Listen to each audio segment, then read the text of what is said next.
السلام علیکم ورحمۃ اللہ وبرکاتہ۔ آپ دیکھ رہے ہیں کوڈھیا RHN چینل۔ اعوذ باللہ من الشیطان الرجیم، بسم اللہ الرحمن الرحیم۔ الحمد للہ رب العالمین الرحمن الرحیم مالک یوم الدین۔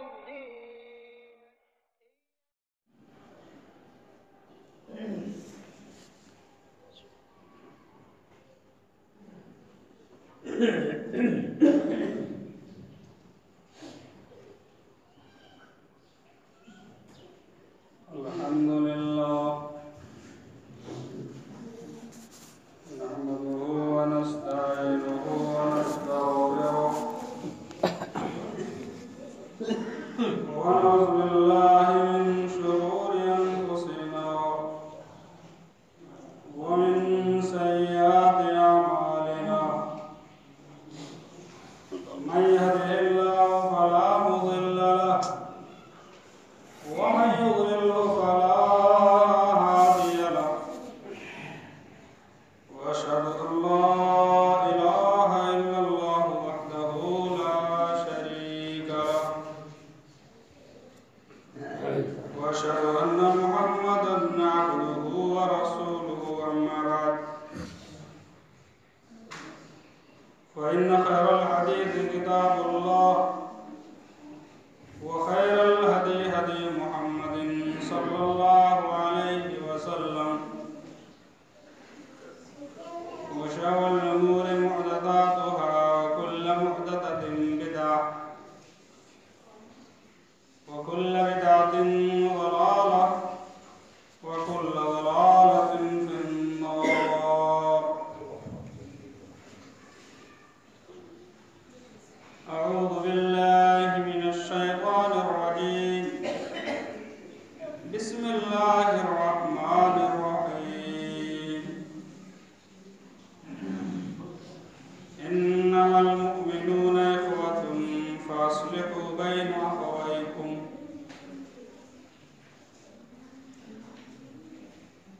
رب اشرح لي صدري ويسر لي أمري واحلل عقدة من لساني يفقهوا قولي۔ سبحانك لا علم لنا إلا ما علمتنا إنك أنت العليم الحكيم۔ ربنا يسر ولا تعسر وتمم بالخير، رب زدني علما، اللهم رب زدني علما وارزقني فهما۔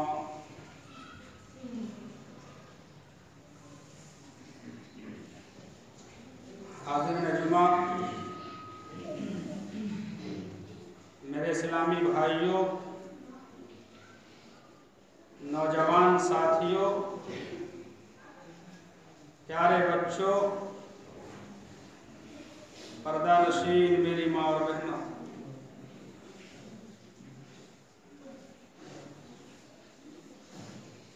اللہ رب العالمین کا لاکھ لاکھ شکر ہے جس پاک پروردگار نے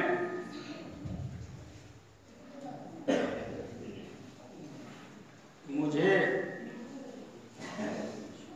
آپ کے گاؤں میں آنے کا موقع عنایت فرمایا۔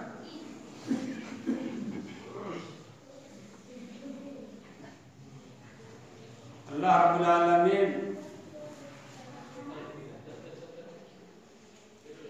کا جتنا بھی اس پر شکریہ ادا کیا جائے کم ہے۔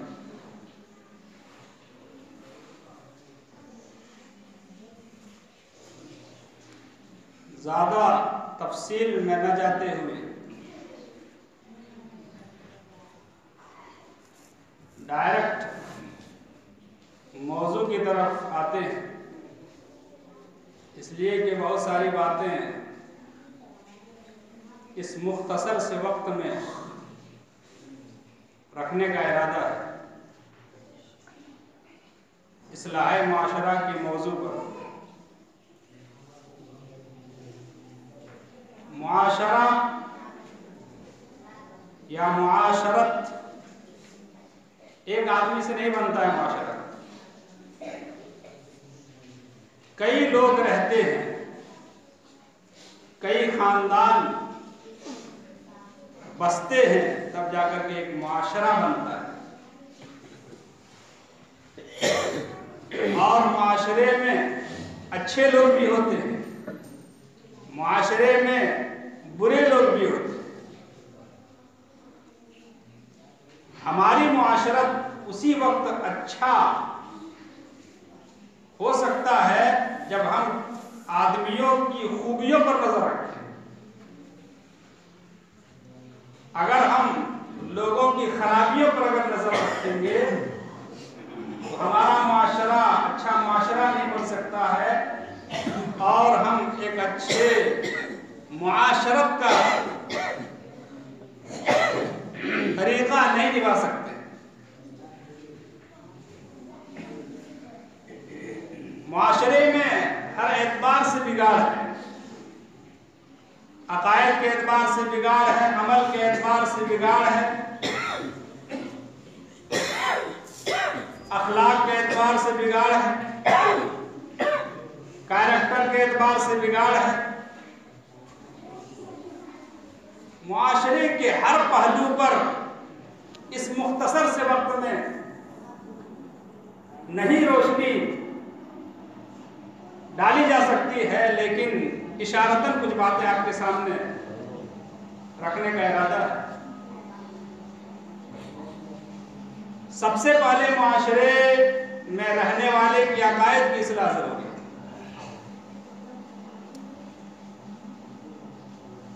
عقائد اگر درست ہے تو عمل درست ہے، عقائد میں بگاڑ ہے تو عمل میں بگاڑ ہے.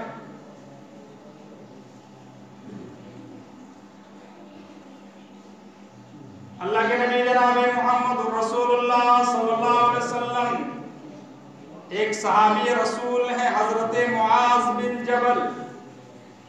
معاذ بن جبل کو نصیحت کرتے ہیں، وصیت کرتے ہیں. حدیث جامع ترمذی ابن ماجہ کی ہے. علامہ البانی اس حدیث کو صحیح کہتے ہیں. السلسلہ کے اندر حضرت معاذ خود اس حدیث کے راوی ہیں، بیان کرتے ہیں کہ نبی اکرم جناب محمد رسول اللہ صلی اللہ علیہ وسلم نے مجھے 10 باتوں کی وصیت کی تھی. آپ نے مجھے 10 باتوں کی نصیحت کی تھی. اگر معاشرے میں، سماج میں ان 10 باتوں کو جو نصیحت نبی اکرم جناب محمد رسول اللہ صلی اللہ علیہ وسلم کر رہے ہیں اگر ہمارے معاشرے میں پائی جائیں گی، اگر ہمارے سماج میں ان تمام چیزوں پر نظر رہے گی تو ہمارا معاشرہ اچھا معاشرہ بن سکتا ہے، ہمارا معاشرہ ایک اچھا معاشرہ ہو سکتا ہے، ہماری معاشرت ایک اچھی معاشرت ہو سکتی ہے.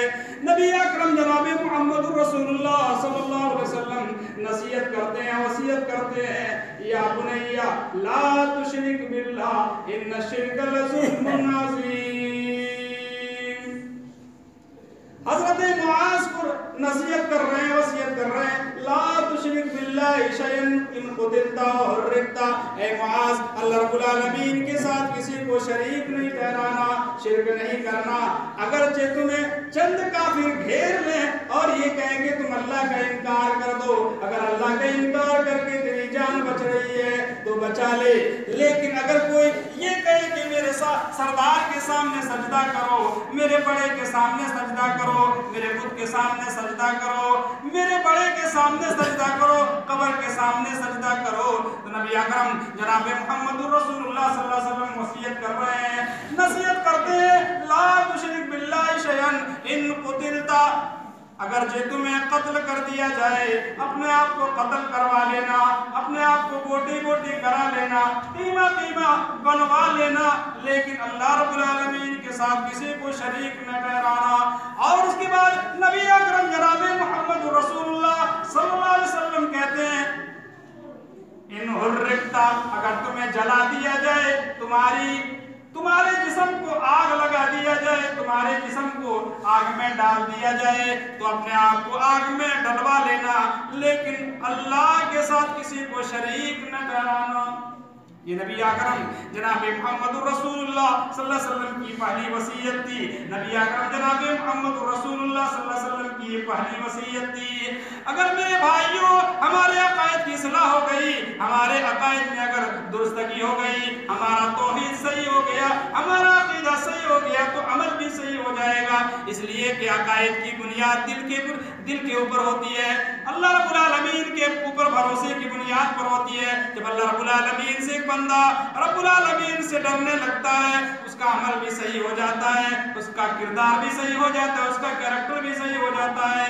یہی وجہ ہے کہ نبی اکرم جناب محمد رسول اللہ صلی اللہ علیہ وسلم کی پہلی ہی وصیت ہے لا تشرک باللہ، اللہ رب العالمین کے ساتھ کسی کو شریک نہ ٹھہرانا۔ اس کے بعد نبی اکرم جناب محمد رسول اللہ صلی اللہ علیہ وسلم دوسری وصیت کرتے ہیں وَلَا تَعُقَّنَّ وَالِدَيْكَ إِنْ أَمَرَاكَ أَن تَخْرُجَ أَهْلِكَ مِنْ مَالِكَ۔ اے معاذ، یہ ہمارے لیے بھی نصیحت ہے۔ نبی اکرم جناب محمد رسول اللہ صلی اللہ علیہ وسلم اپنے اصحاب کو نصیحت کر کے اپنی امت کو تعلیم دے رہے ہیں، اپنی امت کو سمجھا رہے ہیں وَلَا تَعُقَّنَّ وَالِدَيْكَ، اپنے والدین کی نافرمانی نہ کرنا، ماں کی نافرمانی نہ کرنا، باپ کی نافرمانی نہ کرنا۔ اگرچہ تمہیں گھر سے نکال دے اور تمہارے اہل و عیال سے تمہیں نکال دے، بے دخل کر دے، لیکن اللہ رب العالمین نے تمہارے والدین کو تمہارا ذمہ دار بنایا ہے، تمہارا کفیل بنایا ہے، اس لیے اپنے والدین کی نافرمانی نہ کرنا۔ یہی وجہ ہے کہ نبی اکرم جناب محمد رسول اللہ صلی اللہ علیہ وسلم اتنی تعلیم دیتے ہیں۔ ایک صحابی آ کر کے پوچھتے اللہ کے رسول من احق الناس بحسن صحابتی، میرے حسن صحابت کا سب سے زیادہ حقدار کون ہے، میں سب سے زیادہ کس کے ساتھ حسن سلوک کروں؟ نبی اکرم جناب محمد رسول اللہ صلی اللہ علیہ وسلم کہتے ہیں کہ اپنے ماں کا خیال رکھنا، اپنے ماں کے ساتھ حسن سلوک کرنا۔ اس کے بعد پھر سوال ہوتا ہے اس کے بعد کون؟ نبی اکرم جناب محمد رسول اللہ صلی اللہ علیہ وسلم کہتے ہیں اس کے بعد تمہاری ماں۔ پھر سوال ہوتا ہے کون؟ اس کے بعد بھی بتاتے ہیں تمہاری ماں۔ اس کے بعد نبی اکرم جناب محمد رسول اللہ صلی اللہ علیہ وسلم سے سوال ہوتا ہے اس کے بعد کون؟ نبی اکرم جناب محمد رسول اللہ صلی اللہ علیہ وسلم کہتے ہیں تمہارا باپ۔ چوتھے بار میں نبی اکرم جناب محمد رسول اللہ صلی اللہ علیہ وسلم باپ کے ساتھ حسن سلوک کا حکم دیتے ہیں۔ یہاں کہا جا رہا ہے کہ تمہارا باپ اگر تمہیں گھر سے نکال دے، زمین سے بے دخل کر دے، تو زمین سے بے دخل ہو جانا لیکن اپنے ماں باپ کے ساتھ بے حرمتی نہیں کرنا۔ میرے بھائیو، آج سماج کو دیکھیے، سوسائٹی کو دیکھیے، آج سماج میں اگر آپ دیکھیں گے، غور کریں گے تو آپ کو پتا چلے گا کہ آج ماؤں کے ساتھ وہ معاملہ نہیں کیا جا رہا ہے، باپ کے ساتھ وہ معاملہ نہیں کیا جا رہا ہے، بلکہ بات میں گالیاں دی جاتی ہے، بات میں برا بھلا کہا جاتا ہے، گھر سے نکالا بھی نہیں جا رہا ہے، لیکن پھر بھی وہ اپنے ماں باپ کے ساتھ اس سلوک کا معاملہ نہیں کرتے ہیں۔ نبی اکرم جناب محمد رسول اللہ صلی اللہ علیہ وسلم کی تعلیم تو یہ ہے کہ اگر تمہارا باپ تمہیں گھر سے نکال دے، تمہاری ماں تمہیں گھر سے نکال دے، لیکن پھر بھی ماں کی نافرمانی نہ کرنا، باپ کی نافرمانی نہ کرنا۔ آئیے دیکھتے ہیں ذرا حضرت ابراہیم علیہ السلام کی زندگی کو دیکھتے ہیں۔ حضرت ابراہیم علیہ السلام کو گھر سے نکالا جا رہا ہے، اس کا باپ آزر ہے جو بتوں کو بیچتا ہے، بت کو اپنے ہاتھوں سے بناتا ہے اور بنا کر کے وہ بازاروں میں لے جا کر کے فروخت کرتا ہے۔ اپنے باپ کو دیکھا اور کہا کہ اے میرے ابا جان، آپ اس کی پرستش کیوں کرتے ہیں جو نہ آپ کو نفع دے سکتا ہے اور نہ ہی نقصان پہنچا سکتا ہے، نہ ہی آپ کو فائدہ پہنچا سکتا ہے اور نہ ہی آپ کو لاس دے سکتا ہے۔ اللہ کے نبی جناب محمد رسول اللہ صلی اللہ علیہ وسلم خود کہتے ہیں کہ میں دین حنیف لے کر کے آیا ہوں، یعنی ابراہیم کی دین لے کر کے آیا ہوں۔ وہ ابراہیم کو دیکھیے، گھر سے نکالا جا رہا ہے، گھر سے نکل رہے ہیں اور کہا باپ نے اگر تو اپنی حرکت سے باز نہیں آتا ہے تو اتنا ماروں گا کہ تجھے رجم کر دوں گا، مار کر کے سنسار کر دوں گا، گھر سے نکال دوں گا۔ حضرت ابراہیم علیہ السلام گھر سے نکل رہے ہیں لیکن اپنے باپ کو دعا دے کر کے نکل رہے ہیں، اپنے باپ کے ساتھ حسن سلوک کا معاملہ کر کے نکل رہے ہیں۔ کیا کہتے ہیں؟ سلام علیک، اے میرے ابا جان آپ کے اوپر سلامتی ہو، آپ کے اوپر اللہ رب العالمین کا رحم ہو، اللہ رب العالمین کی مہربانی آپ کے اوپر ہو۔ آپ ہمیں گھر سے نکال رہے ہیں لیکن میں دعا دے کر کے جا رہا ہوں، لیکن جب تک میرا رب حکم نہیں دے دے گا، میرا رب آرڈر نہیں دے دے گا کہ میں آپ کے لیے بخشش کی دعا نہیں کر سکتا ہوں، تب تک میں آپ کے لیے بخشش کی دعا کرتا ہی رہوں گا۔ یہ ہے ایک بیٹا جو اپنے باپ کے لیے اتنا جذبہ رکھتا ہے، پیار کا جذبہ رکھتا ہے، حسن سلوک کا جذبہ رکھتا ہے۔ ابراہیم علیہ السلام کی زندگی دیکھیے اور اپنی زندگی کا ٹیلی کیجئے اور دیکھیے، اپنی زندگی کا محاسبہ کیجئے کہ ہمارے اندر ایسا حسن سلوک پایا جاتا ہے کہ ہم ایسے حسن سلوک کا معاملہ کرتے ہیں اپنے والدین کے ساتھ، اپنی ماؤں کے ساتھ، اپنے باپ کے ساتھ ایسا معاملہ کرتے ہیں۔ اگر نہیں کرتے ہیں تو کرنے کی ضرورت ہے، اس لیے کہ نبی اکرم جناب محمد رسول اللہ صلی اللہ علیہ وسلم نے خود کہا ہے کہ اگر تمہیں جنت میں جانا ہے تو ماؤں کے قدمیں کیوں نیچے تمہیں جنت ملے گی۔ اگر تمہیں جنت میں جانا ہے، جنت کا دروازہ کھٹکھٹانا ہے تو باپ کے باپ جنت کا دروازہ ہے اور اس کو کھٹکھٹاؤ، یعنی خدمت کرو، ماں کی خدمت کرو، باپ کی خدمت کرو، ماں کے ساتھ حسن سلوک کا معاملہ کرو، باپ کے ساتھ حسن سلوک کا معاملہ کرو، ماں کے ساتھ حسن سلوک کا معاملہ کرو، تب جا کر کے تمہیں جنت ملے گی۔ یہ ہے نبی اکرم جناب محمد رسول اللہ صلی اللہ علیہ وسلم کی تعلیم۔ اور آگے آئیے، نماز کے معاملے میں ہمارا معاشرہ آپ دیکھ لیجئے، نوجوان نماز سے غائب ہیں، مسجد میں وہی لوگ آتے ہیں جو بڈھے ہیں، ریٹائر ہیں، جن کو کوئی کام نہیں ہے، وہ آ کر کے مسجد میں حاضری دے رہے ہیں، لیکن وہ حضرات جن کو اللہ رب العالمین نے جوانی دی ہے، اللہ رب العالمین نے صحت دی ہے، اللہ رب العالمین نے عقل سے نوازا ہے، وہ لوگ مسجد سے غائب ہیں۔ آج حالات دیکھیے، مسلمان کو مارا جاتا ہے، مسلمان کو کاٹا جاتا ہے، مسلمان کو پریشان کیا جا رہا ہے، مسلمانوں کے ساتھ ظلم ہوتا ہے، مسلمانوں کے ساتھ نہ جانے کون کون سے سلوک کیا جا رہا ہے اور کس طریقے سے مارا جا رہا ہے۔ ایک داڑھی والے کو دیکھتا ہے، پکڑ کر کے مار دیتا ہے۔ میرے بھائیو، غور کریے، اپنے عمل کو سدھاریے، ورنہ وہ دن دور نہیں کہ اللہ رب العالمین کا عذاب آئے گا اور ہم اس کو ہٹا نہیں سکتے ہیں، ہم اس کو دور نہیں کر سکتے ہیں۔ نبی اکرم جناب محمد رسول اللہ صلی اللہ علیہ وسلم کی وصیت ہے، نبی اکرم جناب محمد رسول اللہ صلی اللہ علیہ وسلم کی وصیت ہے، وَلَا تَتْرُكَنَّ صَلَاةً مَكْتُوبَةً فَإِنَّ مَنْ تَرَكَ صَلَاةً مُتَعَمِّدًا مَكْتُوبَةً فَقَدْ بَرِئَتْ مِنْهُ ذِمَّةُ اللَّهِ۔ حضرت معاذ کو نصیحت کرتے، وَلَا تَتْرُكَنَّ صَلَاةً مَكْتُوبَةً، کبھی جان بوجھ کر کے نماز کو نہ چھوڑنا، جان بوجھ کر کے نماز کو نہ چھوڑنا۔ فَإِنَّ مَن تَرَكَ صَلَاةً مُتَعَمِّدًا مَكْتُوبَةً فَقَدْ بَرِئَتْ مِنْهُ ذِمَّةُ اللَّهِ، اس لیے کہ جو بھی جان بوجھ کر کے نماز کو چھوڑ دیتا ہے وہ اللہ رب العالمین کی ذمے سے نکل جاتا ہے، اللہ رب العالمین کی حفاظت سے نکل جاتا ہے، اللہ رب العالمین اس کا محافظ نہیں رہتا ہے، حفاظت کرنے والا نہیں رہتا ہے۔ وہ آدمی چاہے مرے کٹے، اللہ رب العالمین کو کوئی ضرورت نہیں ہے، اللہ رب العالمین کو کوئی حاجت نہیں ہے۔ ہمارے اوپر عذاب آ رہا ہے، ہمیں ستایا جاتا ہے، ہمارے اوپر ظلم کیا جا رہا ہے، ہمیں مارا جاتا ہے، ہم اپنے عمل کی اصلاح نہیں کر رہے ہیں، نماز کی طرف نہیں آ رہے ہیں۔ مؤذن تو صدا لگاتا ہے، ہر ٹائم 5 وقت نماز کے لیے اذان دی جاتی ہے، اللہ اکبر، اللہ سب سے بڑا ہے، اللہ اکبر، اللہ سب سے بڑا ہے، اور مؤذن یہاں تک پہنچتا ہے الصلاۃ خیر من النوم، فجر میں، اور نیند سے بہتر نماز ہے، لیکن ہمیں نیند سے بہتر نماز نہیں لگتی ہے، بلکہ اور یہاں تک کہتا ہے کہ حی علی الصلاۃ، اور نماز کی طرف، حی علی الفلاح، اور کامیابی کی طرف، لیکن ہمیں نماز میں کامیابی نظر نہیں آتی ہے، ہم نماز میں کامیابی نہیں دیکھتے ہیں، بلکہ ہم نیند میں اپنے آپ کو مست دیکھتے ہیں، لیکن ہم نماز پڑھنے کے لیے نہیں آتے ہیں۔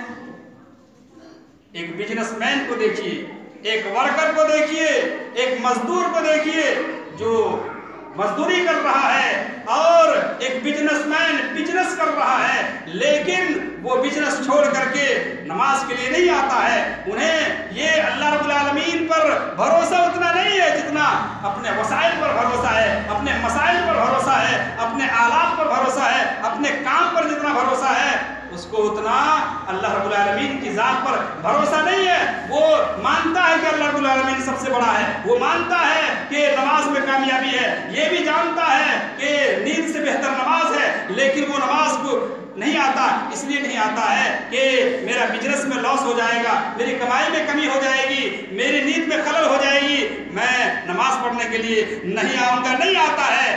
اور ان کو کامیابی نماز میں نظر نہیں آتی ہے, بلکہ ان کو بزنس میں کامیابی نظر آتی ہے. نبی اکرم جناب محمد رسول اللہ صلی اللہ علیہ وسلم نے فرمایا وَلَا تَتْرُكَنَّ صَلَاةً مَكْتُوبَةً مُتَعَمِّدًا فَقَدْ بَرِئَتْ مِنْهُ ذِمَّةُ اللَّهِ.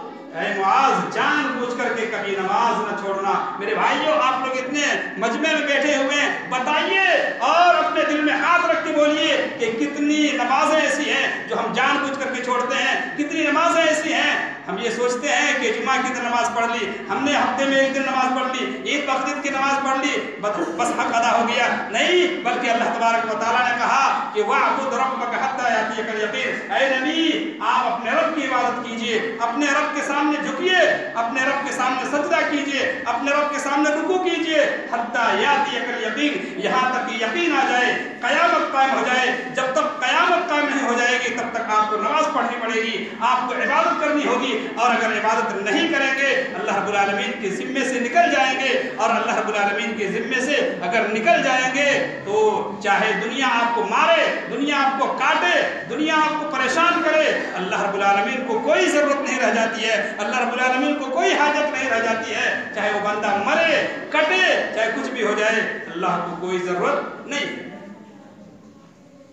یہ نصیحت دی حضرت معاذ کو نبی اکرم جناب محمد رسول اللہ صلی اللہ علیہ وسلم کی طرف سے. کیا ہم اس پر عمل کر رہے ہیں؟ نہیں کر رہے. معاشرہ کیسے اچھا ہوگا؟ اور آگے آئیے, نبی اکرم جناب محمد رسول اللہ صلی اللہ علیہ وسلم کی نصیحت کو دیکھیے. نبی اکرم جناب محمد رسول اللہ صلی اللہ علیہ وسلم فرماتے ہیں وَلَا تَشْرَبَنَّ خَمْرًا فَإِنَّهُ رَأْسُ كُلِّ فَاحِشَةٍ. اے معاذ, شراب کو ہاتھ نہیں لگانا, شراب نہیں پینا.